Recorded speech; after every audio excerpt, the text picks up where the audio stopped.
The House of Representatives passed a bill that will not extend the expiration date that the Democrats had set for the enhanced and temporary Obamacare subsidies that they voted on during the COVID-19 pandemic. Instead, this bill, according to House Republicans, will expand health care insurance options as well as lower health care costs for all Americans. Isn't that what we all want? Well, joining me now to discuss this and more is Congressman Jason Smith. He's the chairman of the House Ways and Means Committee. He represents the 8th Congressional District of the great state of Missouri. Chairman Smith, welcome back to Washington Watch. Great to see you. It's great to see you, Jody. Thank you.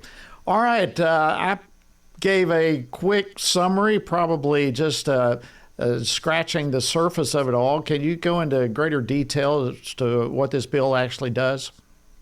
Well, first off, this bill is focused on driving down the cost of health care for all Americans. That's roughly 347 million Americans. When people talk about extending the premium tax credits or the Obamacare subsidies, they're only talking about 7% of the population. So the bill that we passed yesterday off of the House floor will help lower the healthcare cost for all Americans. It creates associated health plans, which have found to be very beneficial in the first Trump administration. This puts it into statute. It puts into statute the choice agreement accounts. It allows small businesses to give money tax-free to their employees so that they can go purchase their own health insurance. And then, of course, there's PBM reform that creates more transparency to help lower all drug prices. These are items, they're steps that help lower the cost of healthcare across the board, but there's so much more to do. But the good thing about these, it affects all Americans, not just 7% of the Americans, unlike what the other side have been pushing.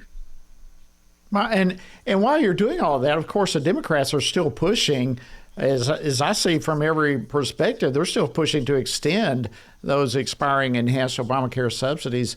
What's your thoughts on their efforts? What are they really trying to accomplish here?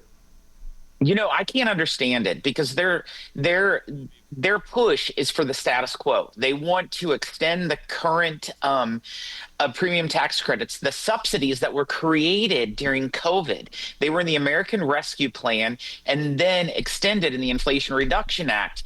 This was something that they set the date to expire at the end of this month. They're the ones who set the date. They could have made them permanent, by the way, Jody, but they decided instead to make permanent their green new tax credits that they put in the Inflation Reduction Act and make these subsidies temporary. But the waste, fraud, and abuse that's within the exchanges, it's unconscionable. For example, myself, former chair Kathy Morris Rogers of Energy and Commerce, and also Jim Jordan requested the GAO to investigate the Obamacare exchanges. And what did they find?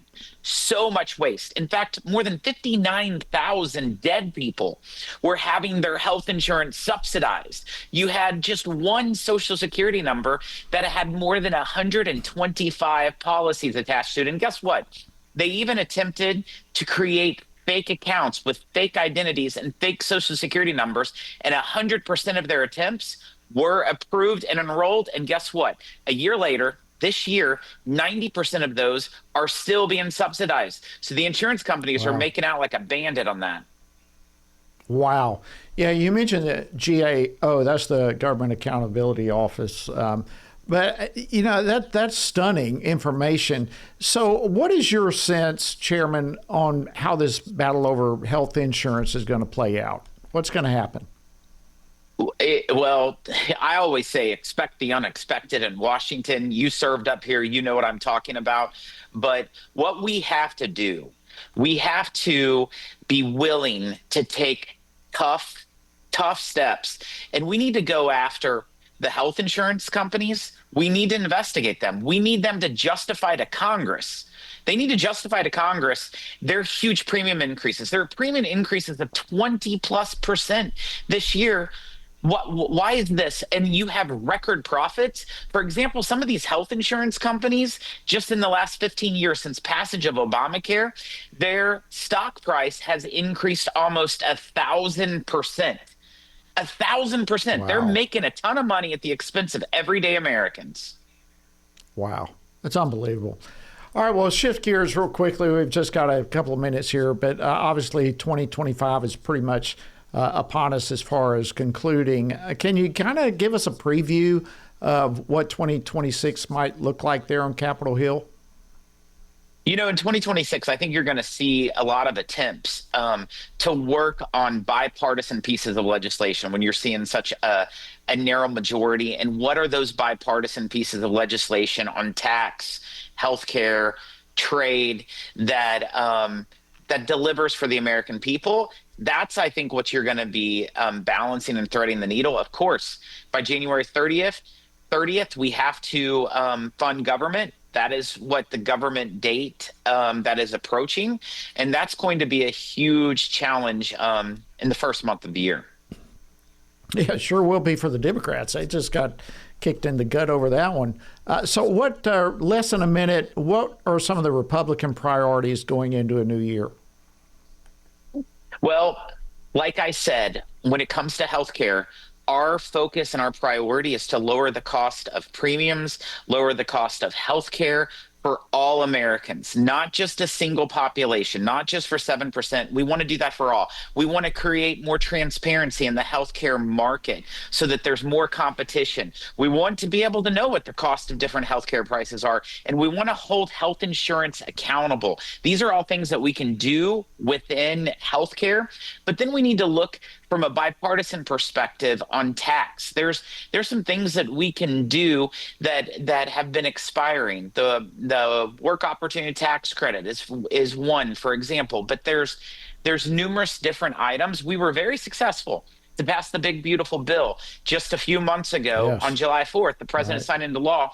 That will lead to the largest refunds in U.S. history this coming year. It'll be good. Wow. Thank you so much, Missouri Congressman Jason Smith, chairman of the all-important House Ways and Means Committee.